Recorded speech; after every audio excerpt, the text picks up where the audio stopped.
Ladies and gentlemen, welcome to the Horror Mine.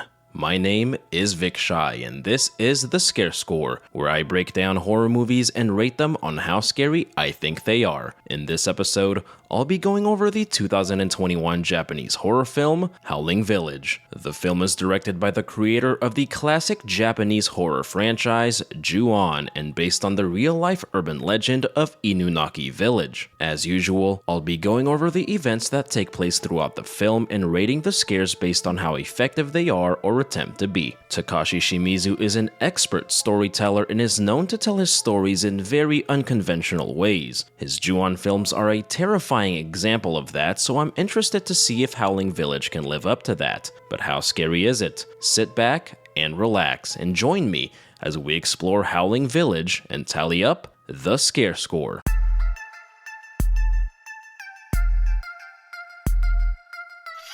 Our movie begins in the found footage format, which doesn't carry over into the rest of the film. We meet a young couple, Akina and Yuma, who receive a call at 2 a.m. from a mysterious phone booth. We don't hear who or what is on the other end, but Akina says we'll be right there and hangs up. They enter one of Japan's so-called scariest spirit spots, the Old Howling Tunnel. While Yuma takes in the beautiful scenery, his camera briefly catches something he doesn't notice.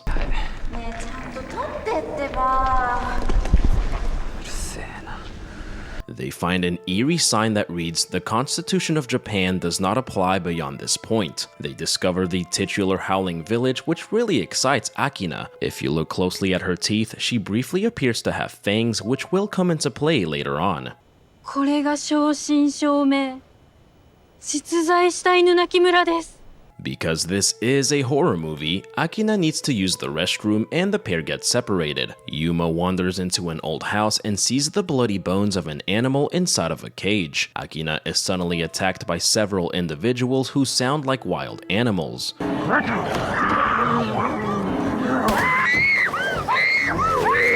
While investigating the old house, Yuma discovers he is being stalked before hearing Akina's screams.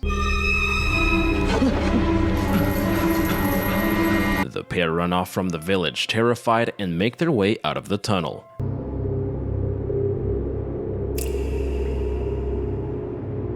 This opening scene does a great job setting up the story and what's to come. There are also some very clever visual clues throughout that don't make sense until a second viewing. We are introduced to our main character, a psychiatrist named Kanade Morita. She is talking to a boy named Yotaro about the nightmares he's been having, and by talking, I mean having a one-sided conversation. The boy begins referring to Mama, but not talking about his mother. Because children in horror movies can't not be creepy. In a pretty well done jump scare, the boy waves bye to Mama, who we briefly see standing behind Kanade.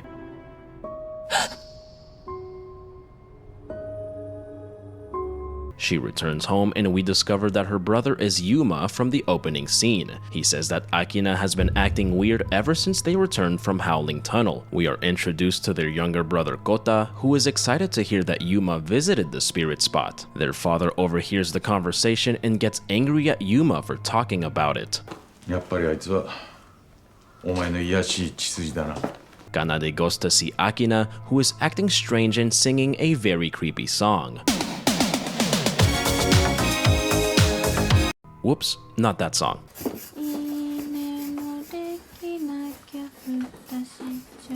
She starts talking about a dog and says that when the dog faces west, its tail points east, but when the dog is white, therein hangs a tail. A conversation between Yuma and Kanade reveals that she is spiritually sensitive. Kota gets his hands on his brother's camcorder and watches the video taken in Howling Tunnel.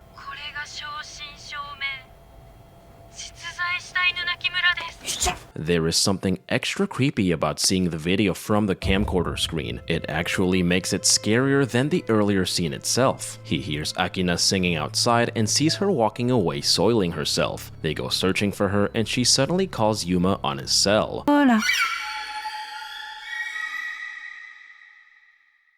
The reception must have been pretty terrible up there. Akina's death manages to be pretty disturbing and scary, despite happening in broad daylight with vibrant colors. At her funeral, her distraught father blames Yuma for her death. A doctor named Yamanobe performed an autopsy and found that Akina's lungs were mysteriously filled with water. Her official cause of death was drowning. The doctor mentioned similar deaths that occurred years ago that no one but him seemed to remember. Kanade greets the doctor and seems to read his mind while walking past him.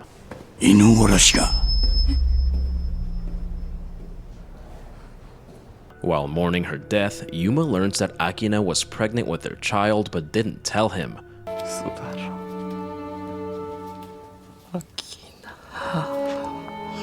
Oof.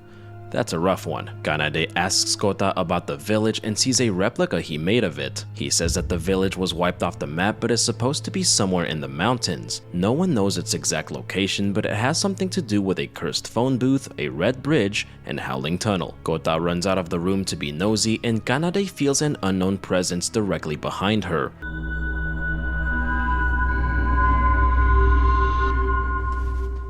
Driven by grief of the loss of his girlfriend and unborn child, Yuma and his friends head to Howling Tunnel. One of his friends is waiting in the car and gets spooked by Kota, who discreetly tagged along. Yuma and his friends discover that the entrance to the tunnel is blocked off. Yuma climbs the barricade, but his friends decide they don't want any part of this cursed tunnel expedition. Back at the hospital, Kanade once again feels an unknown presence. We meet Yotaro's father, Keisuke, who says that unbeknownst to his wife Yuko, Yotaro is not their biological son. The doctor reveals that Yuko gave birth to a stillborn the same day that Yotaro was born. His mother died during childbirth, so the doctor decided to do a little switcheroo. This explains why Yotaro refers to the ghostly presence as Mama, as it is the ghost of his real mother.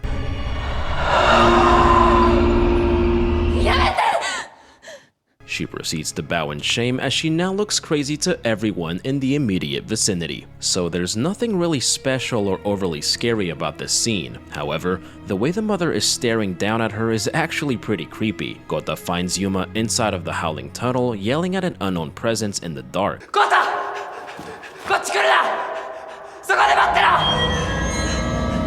Kota falls down into the tunnel and the pair are attacked by the spirits of the villagers of Howling Village. These spirits, including Akina, are most likely trapped in the village and unable to rest due to a curse.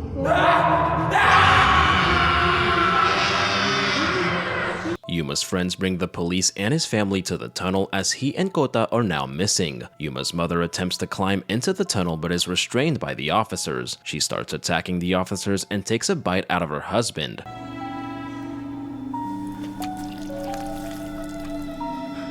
After the chaotic scene, Kanade briefly senses another ghostly presence behind her. She returns to work and is told that Yotaro was admitted to the hospital after a panic attack. We learn that Dr. Yamanobe has also been admitted to the hospital as he seemingly drowned in his own home, similar to how Akina passed away. That night, Yuma's friend Yusei's motorcycle breaks down near Howling Bridge. He calls one of his friends for help using the nearby telephone booth. His friends drive out to the bridge, but he is nowhere to be found. As they call out his name, the telephone suddenly rings.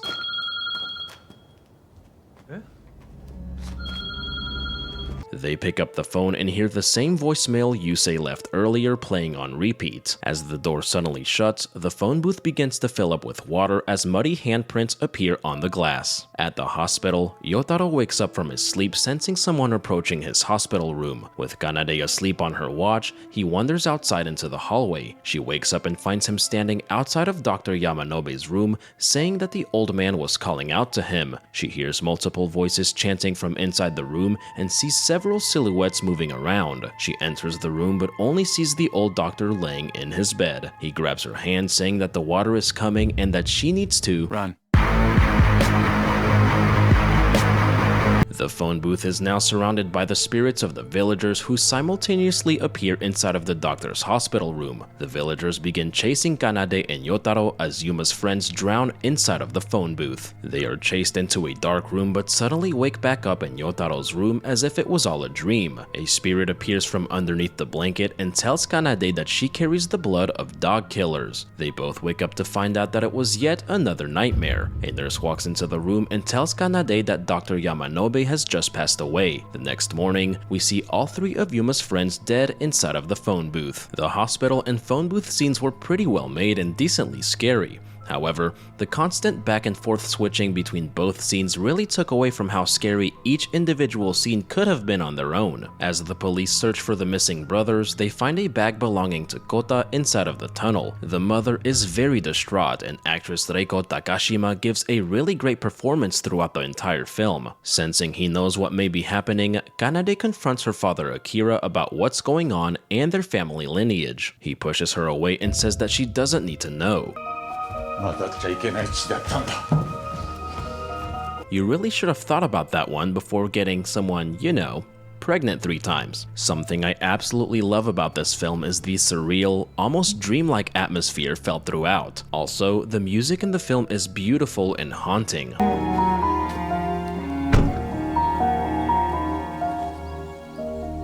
Desperate for answers, Kanade visits her grandfather Hayato, who lives in the mountains. As she looks into the distance, we get a beautifully haunting shot of the mountains covered in fog. We see a flashback of Kanade and her grandmother Yae, where we learn that she had psychic abilities that she may have passed down to Kanade and her mother. They see the spirit of a young man whom her grandma says is always watching over her. Back in the present, we see the same spirit standing near the headstones behind her. This is the same spirit that Kanade sensed in front of Howling Tunnel earlier in the film. Hayato says that her grandma was abandoned right in front of his house when she was just a baby. He believes that she may have been from Howling Village, which would mean that Kanade's bloodline traces back to the village itself. He also says that she cannot go there as Howling Village is submerged in water at the bottom of the reservoir. She goes to the reservoir and comes across the spirit who has been following her since she was a child named Kenji. He shows her an old video that is the only recorded footage left of Howling Village. He explains that the people of Howling Village lived off of capturing and eating wild dogs. This explains why Kanade was told she has the blood of dog killers. One day, some businessmen appeared in Howling Village and offered to help the villagers. Kenji appears in the video, and we learn that he was not from Howling Village but fell in love with a woman there. The businessmen were agents of an electric company who wanted to force the villagers off the land to build a dam. They beat the villagers and locked them away in cages inside of the village. They then spread a nasty rumor that the women of the village mated with dogs. The head businessman was a man named Morita, who is an ancestor of Kanade's father, meaning that Kanade's bloodline not only traces back to Howling Village,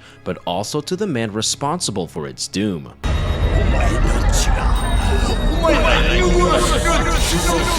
The scene of Kanade finding out the truth about her ancestry was very powerful and haunting. I absolutely love the visual of her reaction as the images of the villagers project onto her shirt. The spirits of the tormented villagers appear and Kanade runs out of the room. In yet another brilliant shot, Kenji sees footage of his lover whose name is Maya.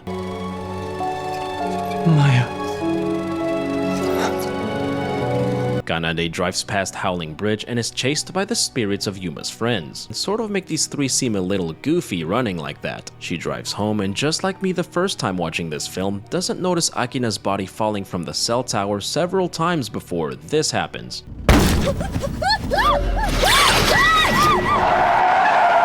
So I initially completely missed the first 2 times she appeared on screen, and that actually makes the jump scare so much more effective. She drives away and is now being followed by the spirits of Akina and the Three Stooges. She arrives home and sees her house has been graffitied with phrases saying "Get out," "This house is cursed," and insulting her bloodline. Her father is sitting alone in the living room and she finds her mother has totally lost it. She is singing the same song that Akina did before she died, which we now know is a reference to the tragic events that occurred to the villagers of Howling Village. She suddenly grows a pair of fangs and starts eating off the floor like a dog. This scene isn't so much scary as it is downright weird and a little disturbing.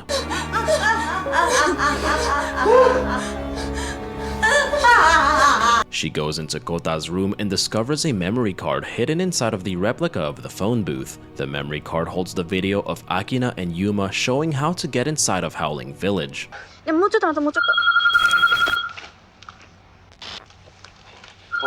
She learns that one must enter the phone booth and answer the phone when it rings at exactly 2 a.m. She picks up the phone and hears her brother's voices asking for help. She approaches Howling Tunnel and sees that the entrance is no longer blocked. She reunites with Kenji and finally steps foot inside of the cursed village. No, this is Patrick.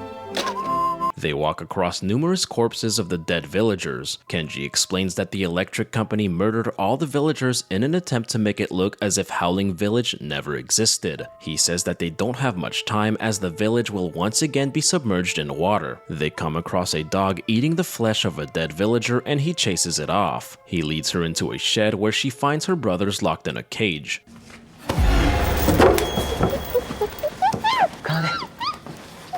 In a pretty intense scene, they attempt to grab the key to the cage from a sleeping dog. In a scene that is extremely disturbing based mostly on implication, they find his lover Maya chained inside of the cage after having gave birth. She is chained along with a dog, implying that she was impregnated by it, just like the rumors. Kenji then proceeds to cut the umbilical cord by biting it off with his teeth. I wonder what would happen if he tried doing that in a hospital setting. He hands the baby to Kanade and tells her to leave, but Maya begs her to give the baby back. Kenji holds her back and tells Kanade to leave before the village floods. The baby is the only chance for the bloodline of the village to stay alive. She runs off with the baby and her brothers, but just like Kanade's mother, Maya grows fangs and quickly gives chase. This leads me to believe that the rumors about the women of the village were true. Some women of Howling Village mated with dogs, which gave some of the villagers werewolf-like abilities. Earlier in the film, Akina also briefly appeared to display fangs. This means she was also possibly from the village, which would explain why she and Yuma were drawn to it in the first place. As they run out of the tunnel, Kota slows down because he's got the cardio of a literal 10-year-old. He turns around and sees Kenji being attacked by Maya, who has given into her animal side.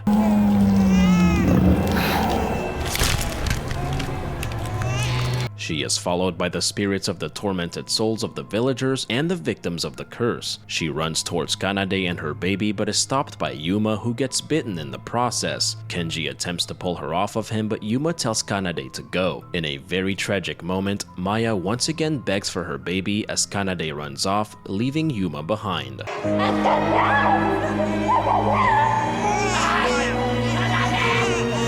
Kanade and Kota successfully make it out of the tunnel and fall asleep in the front yard of a nearby house. A young child walks out and discovers Maya's baby in front of the house. The young boy's name is Hayato, revealing him to be Kanade's grandfather as a child. This is the moment when Hayato found their grandmother many years back. In a pretty sweet twist, we find that Kanade actually went back in time and is responsible for saving her grandmother from the village and her own bloodline in the process. This means that Maya and Kenji are actually her great-grandparents, or Maya and the dog if we want to be specific about it. Back in the present, old Hayato finds Kanade and Kota passed out in front of his house without the baby. They wake up together in the hospital and discuss the events that took place. Kota describes the events as a dream and says that Yuma saved them from Maya, whom he refers to as a monster. However, Kanade fully realizes what really took place and that Maya was their great-grandmother, whom without, they would have never been born. Yuma's dead body is tragically recovered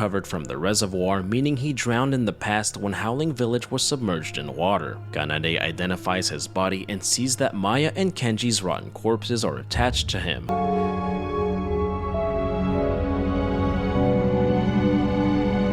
Sometime later, Kanade and her grandfather add a stone marker for Kenji and Maya to the family memorial site. She asks him if he believes her story, but he simply smiles and walks off, implying that he does and possibly knew all along. As they walk away, we see the spirits of Kanade's grandmother and her parents finally reunited and at peace. We also see Kota reunited with his parents, who are finally happy and have come to accept both of their lineage. Yotaro is finally released from the hospital and heads home with his parents. Before he leaves, he tells Kanade that Mama told him to say hello to his friend as they are both from Howling Village. In the film's final scene, we hear the souls of the villagers chanting the song about the village. We see Kanade walking away showing her fangs as the movie ends.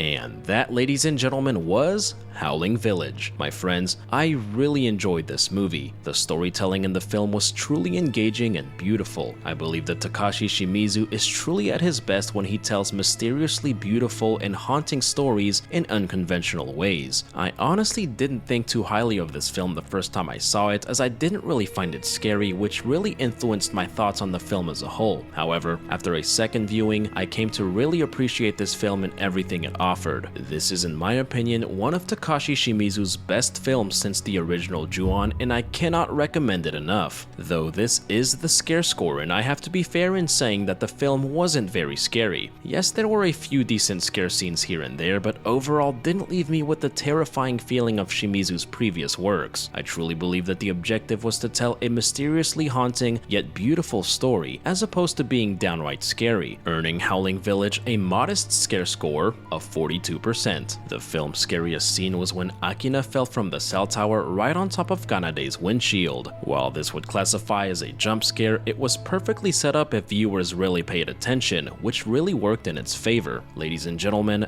as always, I hope you all enjoyed this video. Thank you all for tuning in, and I cannot wait to see y'all right back here in the Horror Mine. Y'all stick around.